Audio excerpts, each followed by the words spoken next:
Thank you, Mr. Chairman. It is amusing to listen to some of my colleagues feign ignorance about ESG and the impact it has on the market. They know exactly the impact it has on the market because they've been advocating for government intervention in our market economy for years. If you look in my state of New York, as I mentioned in yesterday's hearing, with the New York State Pension Fund and the New York City pension funds and what they do to try and dictate to companies as shareholders, it's remarkable. You look at our housing market and you see what New York is doing just this year, banning gas stoves, banning natural gas hookups. This is a state, and California being another one, where they are absolutely seeking to use their influence to upend the marketplace. They don't believe in free markets. They don't believe in consumer choice. In fact, they're trying to limit consumer choice. And what it does is it drives up the cost of housing.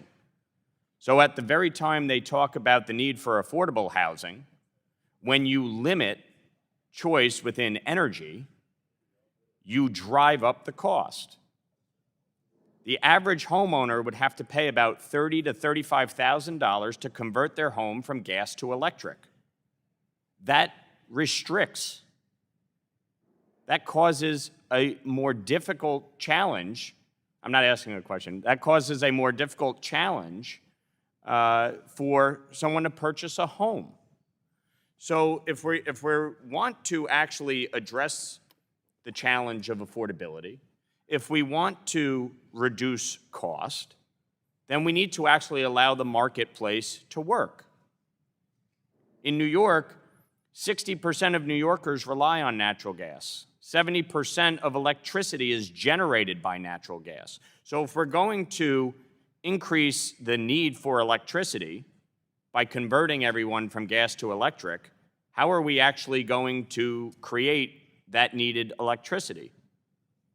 So there are a lot of policies that get enacted precisely because of ESG that are having a profound negative impact on the marketplace and on the economy. And as I mentioned in yesterday's hearing, New York State's pension fund just returned a negative 4% return on investment. And what does that do? That hurts the taxpayers because the pension fund has a guaranteed 7% return. So who picks up the tab? The taxpayers. At the same time, New York is facing a $13 billion budget deficit, and California is looking at a $35 billion budget deficit. Great policies, really working out really well. It's a disaster. But because we want to say this is what should be, instead of letting people choose what they would like, most Americans would like companies and corporations to focus on their product. You build a home, build a home. Why are you getting involved in politics? You sell goods, sell goods. Stop getting involved in politics. People are tired of it. And shareholders certainly want to know that there is a return on their investment. Otherwise, why invest in the company if you're going to have a loss? What's the point? So where do you get the capital from if that happens? We are making really bad policy decisions in the name of politics. And it is creating havoc all over the place because politics now consumes everything.